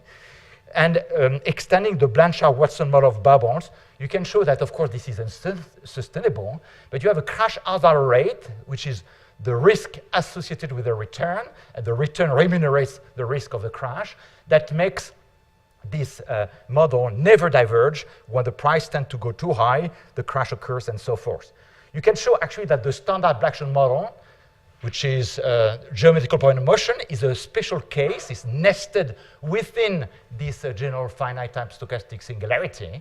And you can therefore develop this Wilk embedded test hypothesis and, for example, apply on a series of different bubbles showing very, very clear statistics and a high confidence level of the existence of these processes, for example, in historical bubble. We can also develop other type of models for which the analytical solution, again in the stochastic finite time singularity framework, show that lowering the price, log price here, you can do a nonlinear transformation and have, as a consequence, a time series of the best predictor of the critical time at which the change of regime will occur, which has been tested in real time with different implementation, that's what I call 1, 2, 3, giving rise to, indeed, advance warning of the tip of the crash, of the tip of the bubble and the occurrence of the crash. So we can do things which are quite relevant and important for maybe having advance warning. Let's go back to the question I raised at the beginning. Why did real estate in the US stop growing? Now you know the answer. The answer actually is shown in the next graph, because the price was growing super exponentially, right? With positive feedback pushing it. So here you see the price, again, now on over a larger extended period. And you see the return in blue. The return, of course, is growing, showing this absolute unsustainability. And by the way, the other arrows show that at each preceding peaks, you had the same picture. The same growth of returns. It's not a large growth rate, the problem. The problem is that the rate, the dynamics, fits on itself and give rise to this behavior. So I want to tell you a little bit of what we do more concretely. We use this log periodic parallel model that takes into account this positive feedback, this super exponential behavior, giving rise to a finite time singularity.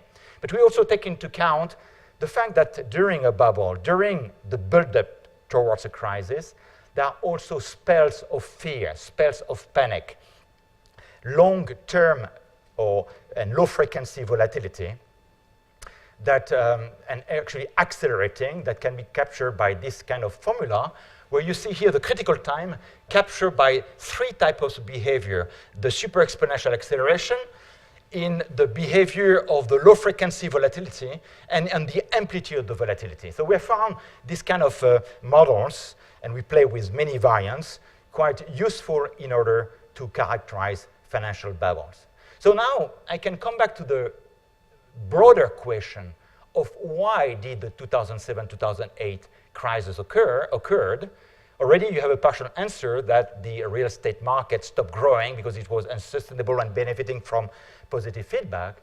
But actually, if we really want to understand, we have to go back 30 or more years before the crisis and realize that these 25 or 30 years have been the best time ever, economically speaking, and in terms of wealth creation, as was also mentioned by Jan, in the US. But the problem is that it was unsustainable. And we see unsustainability everywhere.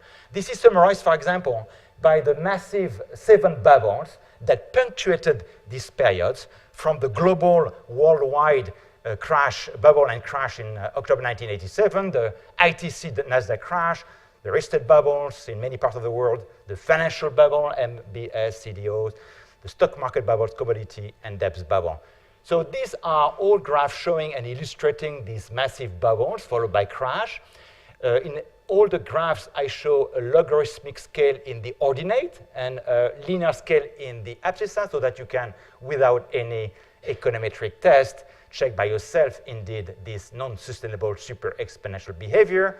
This was the Nasdaq bubble culminating in a crash. This was the US stock market bubble, also culminating in October 2007. You see our stronger sophistication in actually having real-time identification of the most probable time at which we believe the change of regime would occur, sometime in the 4th quarter of 2007. By the way, positive bubbles are also maybe sometimes accompanied by negative bubbles, as illustrated here by the story after the peak in October 2007, the slow demise and fluctuation and volatility, with actually here the sharp drop, 1/3 of it being the Lehman Brothers effect.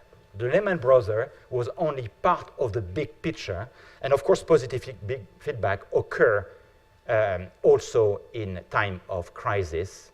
This is an example, an illustration of the oil commodity bubble, the other commodities that were also absolutely on an unsustainable behavior. And this can be all summarized by this global indicator, combining equity indices, freight indices, commodities, precious metal, energy currencies, showing that the world was on this absolutely unsustainable trajectory of super exponential behavior fed by debts and finance. This is the power of an additional dollar of debt in the US in generating more GDP growth that has been actually super exponential accelerating downward, meaning that we are basically now at a level of zero almost effect of additional debts. Now, it has been pointed out in previous discussions that we did not see the crisis coming. And indeed, we did not see it because we were looking at these indicators. This has been called the Great Moderation.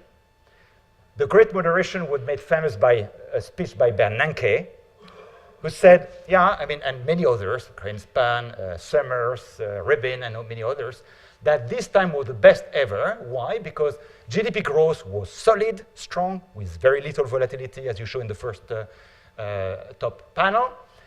Inflation was also controlled and steady with low volatility, predictable. Unemployment also controlled, and the volatility on the stock market, especially in the decade before the crisis, was exceptionally low. So when you look at all these indicators, you say it's perfect. I mean, we are controlling now the economic beast, and this was the Great Moderation, the belief that recession or depression would not come again, as Lucas, Nobel Prize winner, in his presidential address thought would be the case. They were simply looking at the wrong indicators. There was the other side that have shown that this was both at the expense of absolutely unsustainable behavior. And indeed, this started around the 1980s. And this is something which we can see in many, many data sets. From the growth of the US debts, a change regime around 1980, skyrocketing even now above actually wartime, the type of asset and deposits globally in the developed countries, as well as, for example, the total debts in advanced versus emerging countries, also basically departing around 1980.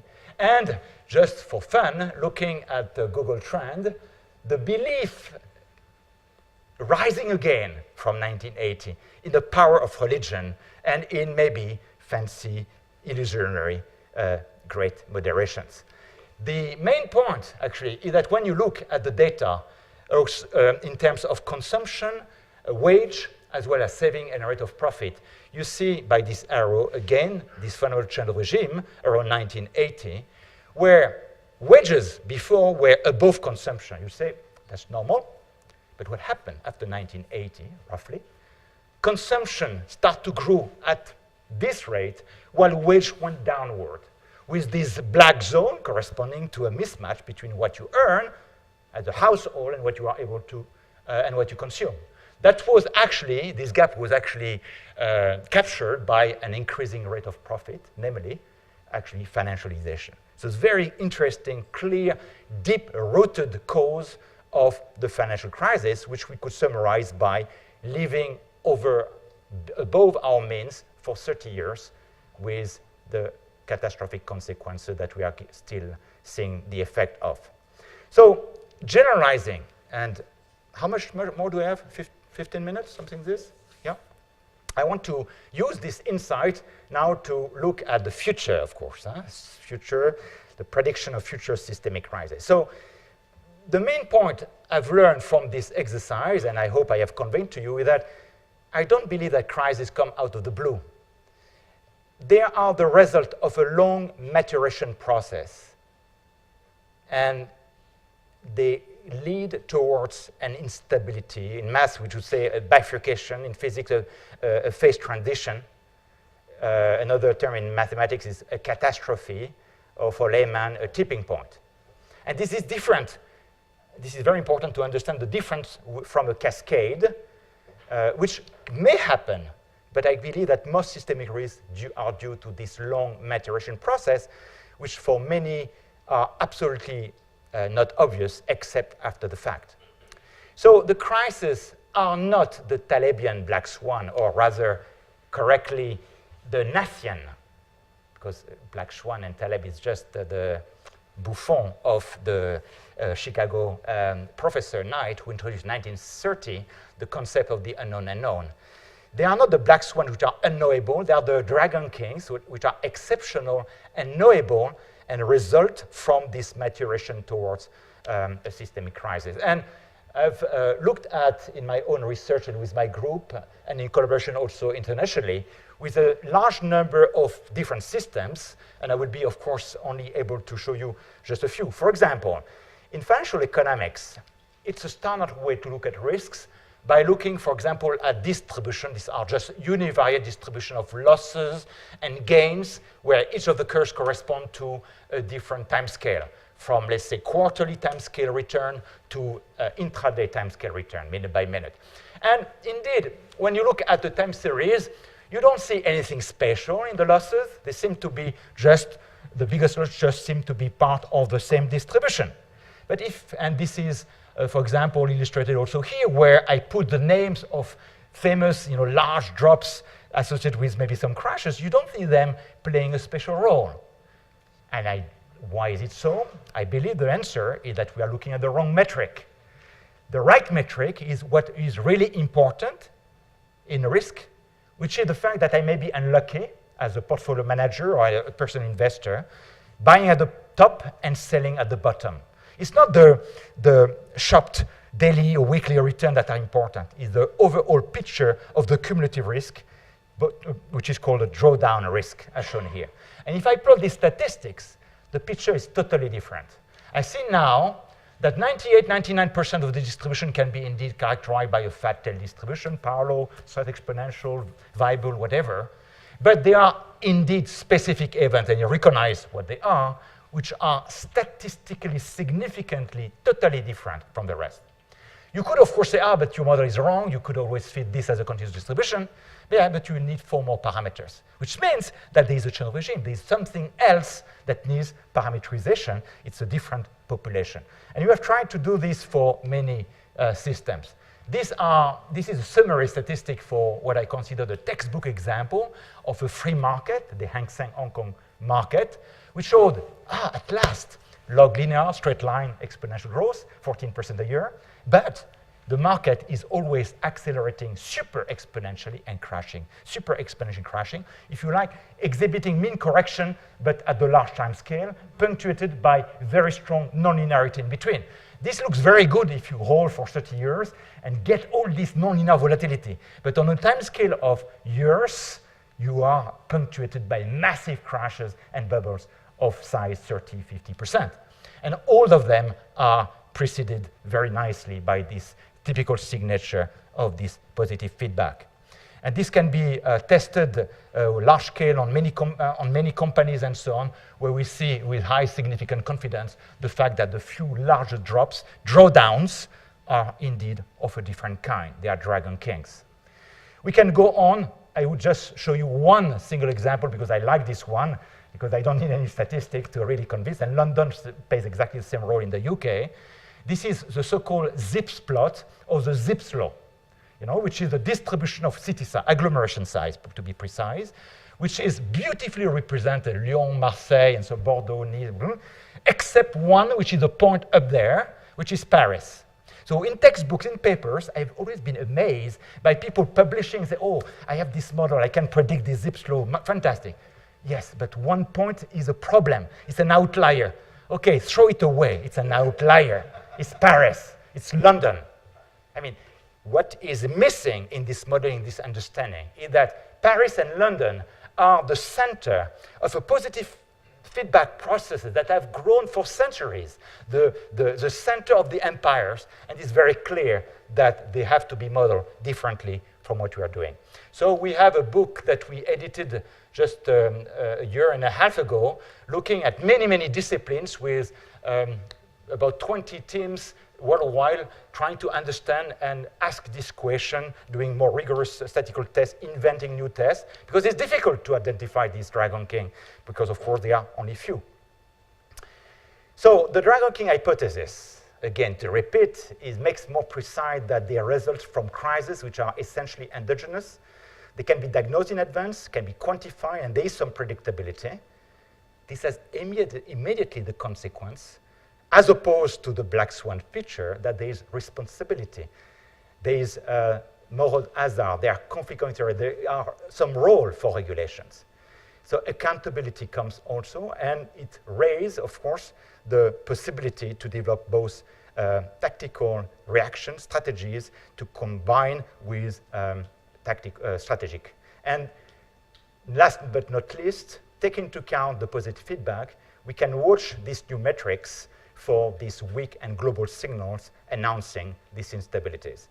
Very briefly, for the scientists or the most, let's say, mechanistically oriented scientists, I know of 4 fundamental mechanisms for the Dragon King phenomena. One is called transient positive feedback leading to this finite time singularity. I already mentioned it quite a lot. Another one is generalized correlation percolation. A third one is a kind of condensation a la Bose-Einstein, which we develop in this paper. And the last one is a partial global synchronization. So these are 4 large classes of mechanisms by which maturation towards instability give rise to this positive feedback. And this is my summary diagram of how I understand the predictability of the world.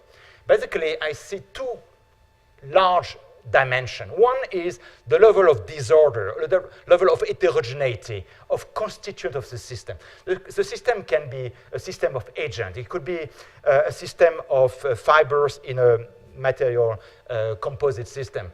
It could be a system of faults. It could be, investor and stock market. It could be neurons in the brain. So the important dimension here is disorder, heterogeneity, diversity. How much are we different from each other? And the second dimension is the level of coupling, the intensity of interactions. And of course, they take many ways, many forms, but roughly they are the 2 main dimensions. And now you can actually brush the whole world on this diagram, putting your private system here. When you have low coupling or zero coupling and large heterogeneity, you have just independent action, obvious, incoherent. When the couplings start to grow, this gives rise to the possibility of self-organized criticality or transient avalanches developing the system that can grow to large proportion. You increase further the size of the interaction, then you go to this kind of synchronization regime or partial synchronization regime where you have runaways, you have systemic risk arising. So I believe that earthquakes are more in this regime of low predictability, and stock markets are much more in this regime of strong coupling for which the predictability and the advanced warning are more obvious. In the last 5-6 years, there's been a boom in trying to understand this maturation towards instabilities, this bifurcation in many, many systems, in particular in environmental sciences and so on, climate. Now, this is, I think, a quite exhaustive list of all the advanced warning signs before these transitions. And the one, of course, we have been working a lot is those which are on bold faces, the level of endogeneity and reflexivity. That's a full set of lectures that I will not have time to tell. Just briefly, we have introduced a quantitative measure of reflexivity or endogeneity in financial markets that can quantify how much the markets move as a result of news or external impacts as opposed to endogeneity. So this was first developed and proven in industrial setup with EADS, this European consortium, applied to the prediction of soundness or reliability of pressure tanks embarked on the Ariane rocket. And the question now is how to develop it broadly for the main risk that we have. We have indeed a hell of a heck problems. We have post-financial crisis with the skyrocketing balance sheet of the central banks. We have the problems of the booming derivatives that have shown a kind of lull after 2008, but are actually re-accelerating on the tune of 800 trillion nominal value. We have the problem of sovereign debts that have already been mentioned before. We have the problem also beyond the social sphere of this epidemic. Jan mentioned a lot about this, epidemics. One of them being not necessarily carried by viruses, being the obesity and the chronic disease, the disease of the wealthy or the opulent, which are also skyrocketing. We have the problem of aging, we have the energy problem, we have the water problems, we have the problems of global food access, which also shows the vulnerability of societies associated with the food price. This is a very nice correlation showing the number intensity of social crisis in different parts of the world correlated with the food price basically doubling. As a Frenchman, I can only remember that the French Revolution occurred essentially after a decade of drought and famine, and by the mismanagement, of course, of the king and the nobles. But mostly, you go to do a revolution when you have an empty stomach. We have the problem of soil erosion. We have the problem of 6 global biological extinction. We have the problem of consuming 1.5 Earth planet in terms of what the planet is able to give us for renewable resources, for example, water, crop, and so on. And we have the problem of the Earth's boundaries that are nicely summarized by this graph that I borrow from the Stockholm Institute, a resilience center, showing as a function of time how the boundaries have been essentially passed, the boundaries of the Earth in its capability of replenishing the resources that we're using, be it in climate change, in nitrogen flow, in agriculture, land use, in biodiversity losses, and so on. We have also the problems of extreme industrial disaster. The Deepwater Horizon was one example in 2010, or the Fukushima Daiichi disaster, which actually are combined with the global geopolitical risks, where you just can see from the color heat map where are the problems. And we have something which is less discussed, but nonetheless, I think, one of the most important risks, which is the problem of social stability facing our need to steer sensitive industrial and waste. For example, you may remember Ukraine, what is happening in Ukraine. You may not know, because it is not discussed in the media, that there are huge problem, has been huge problem, with the nuclear industry in Ukraine. You have quite a few, you remember there's Chernobyl, but there are also other working nuclear plants, and there have been threats by extremists to attack the nuclear plants. So what is happening when you are in a country like Ukraine, or like many other countries that are actually having more and more nuclear plants, when there's global social instability, when the technicians think about the families, it's a common good problem, fundamental problem. And when we think about this social instability and the steering of sensitive industries, it's extremely interesting to look again back to major disaster. And we have a book just being finished also, Jan, maybe not as flashy as yours, I apologize, but we try to look at what were the common causes of major disaster over the last 50 years. You recognize the industry sector, Vaillant Dam disaster in Italy, 3 Mile Island, Bhopal, Challenger disaster, Chernobyl, Exxon Valdez, and so on. In financial sector, Baring Bank, Enron, subprime, US debts, even the Chinese GDP problems. Military, Soviet Red Army invasion by the Nazi, huge disaster for Russia, and so on and so forth. What is the common root cause? One of very important factor we have found is the problem of obfuscation or concealment of information before, during, and after, at all levels.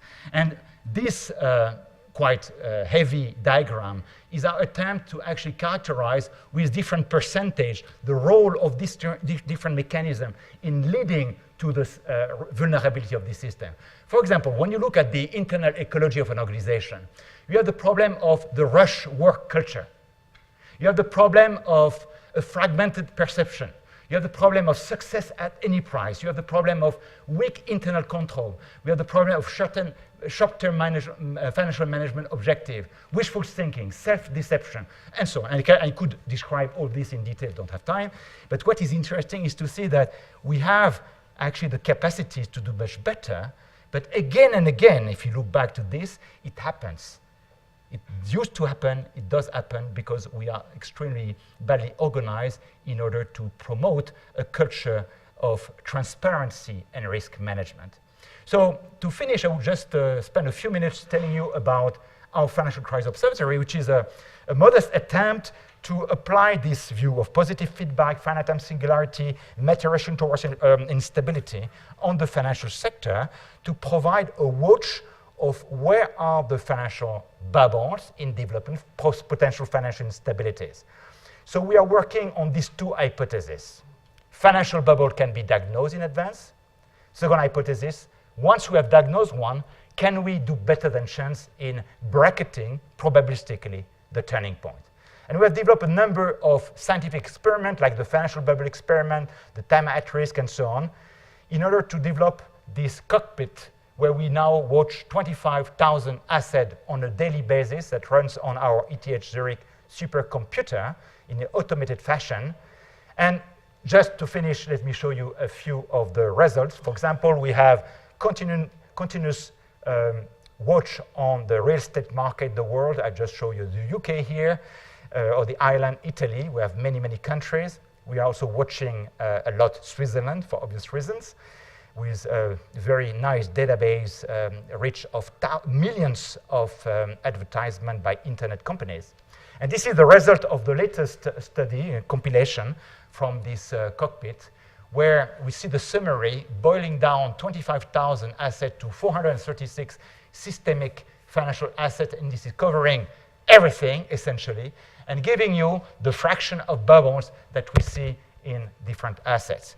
The biggest problem that we see is in equity. That will not surprise you.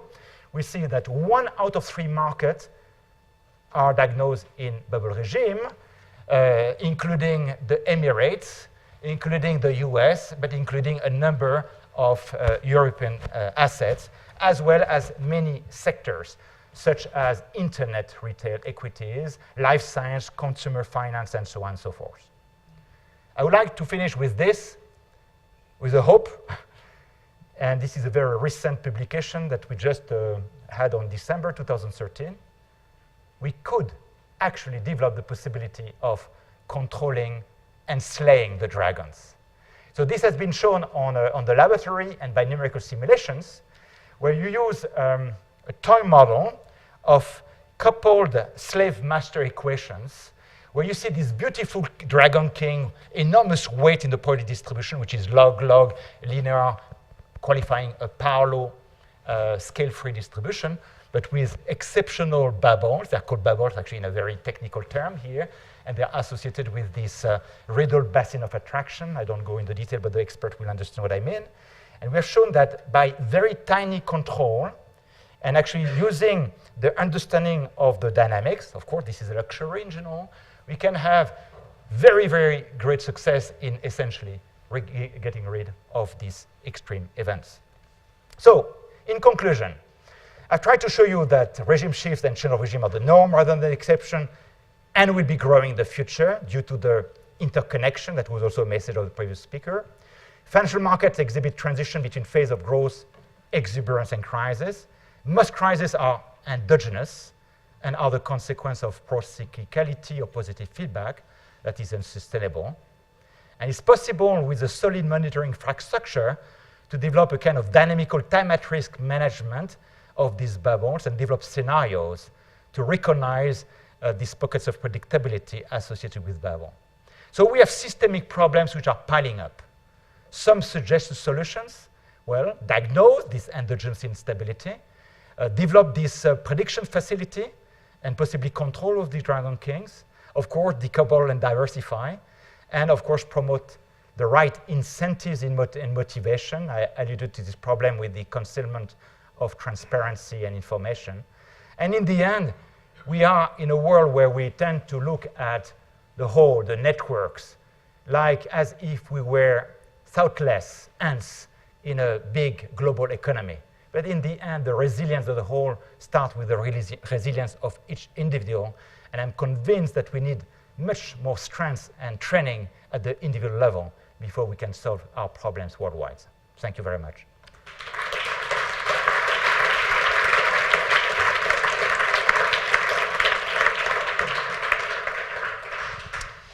Thank you very much for a fascinating talk and a really inspiring outlook. So we have a few minutes before lunch for questions. So let's see.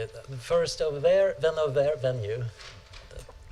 So I was wondering if enough investors pay attention to these warning diagnostics and act sensibly, does that sort of dampen the whole volatility? That if enough people are reading your books and going to your website and changing their behavior because they see what's coming, does that dampen the whole effect? We don't know, of course.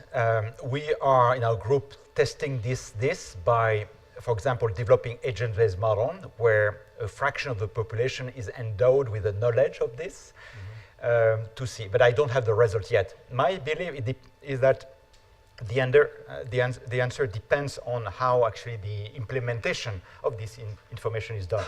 I do envision cases where you could actually enhance the instability. For example, if I tell all of you that for sure there's a bubble on that equity, but the instability is, let's say, 1 year in the future, the rational strategy is to buy. Yeah? So that you're actually going to enhance the signal, enhance the instability. So this is a fascinating domain of research, which is indeed, for me, as initially trained as a statistical physicist in natural science, what has attracted me in this field is the fact that nature doesn't change if I know the rules. Here, of course, the system is self-knowing, self-fulfilling prophecies and all this. So it's a big question, and there are many names, Goddard effect. I mean, as soon as you have a metric, it becomes useless. We'll see. I don't think this will happen here because we are looking at such a robust fundamental process. It's very different from the start of, let's say, arbitrage opportunities. And we know all of this. A typical strategy, when it is implemented after 2-3 years, it is defend because the system has whitened completely the opportunities by the feedback process, which are essentially negative. Here we're speaking of a fundamental transient positive feedback, totally different kind. Therefore, I think it's much more robust to any arbitrage of opportunities.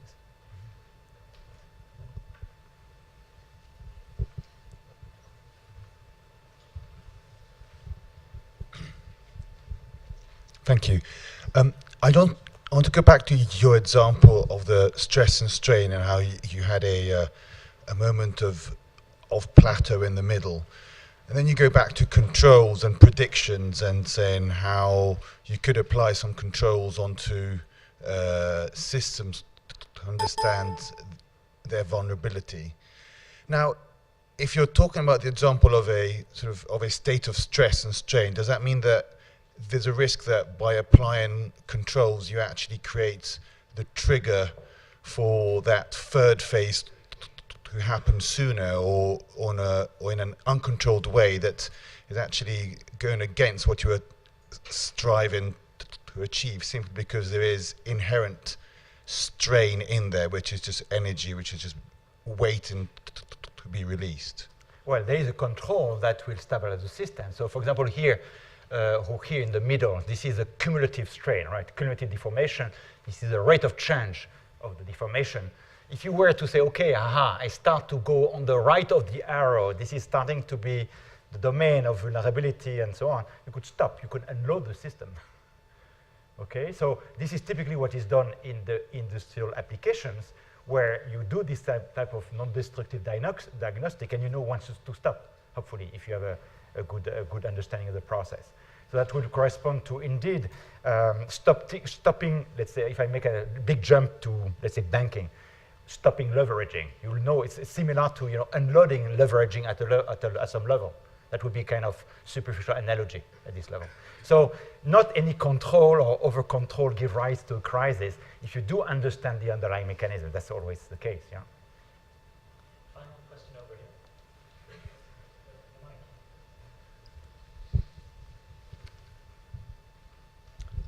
here. My original question was already asked, but I have another one.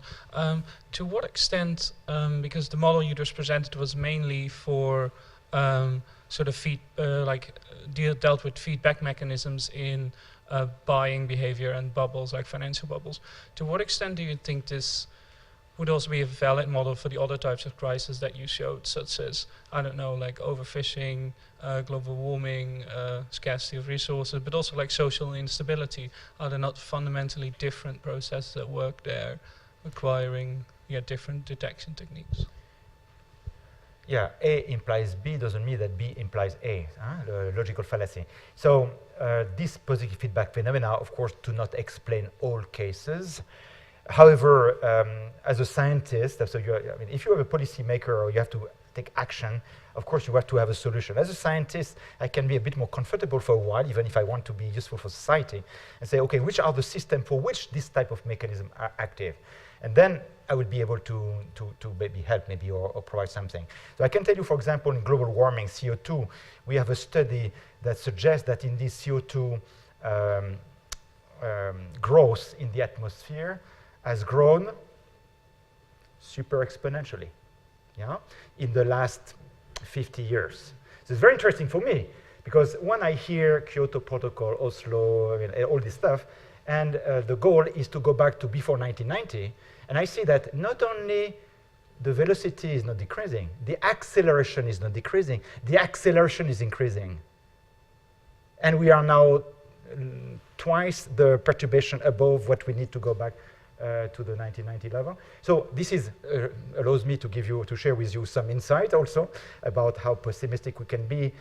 And it's clearly the fact that, as Jan also was emphasizing, there's a race for everyone to become American and consuming like an American, which of course is exhibiting this type of super exponential behavior.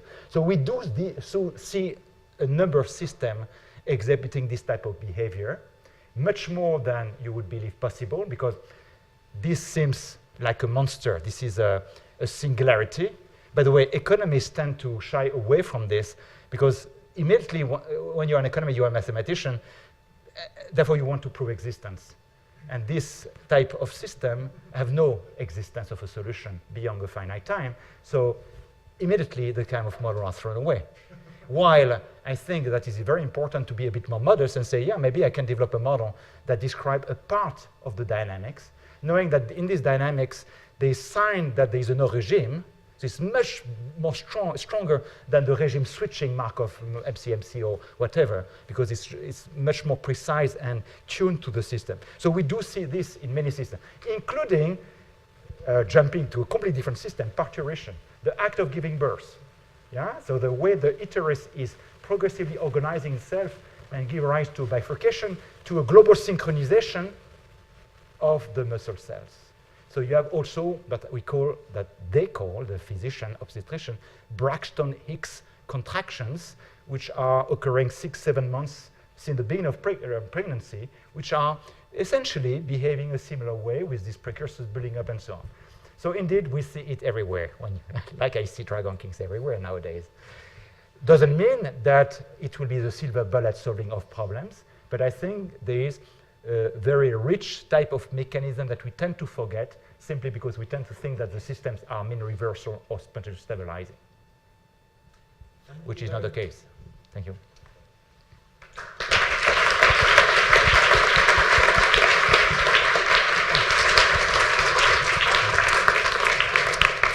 It's now time for lunch, which is served downstairs. And a little reminder, if you haven't registered yet, please do that, because that's going to affect your ability to get dinner tonight, which is also a very relevant resource constraint.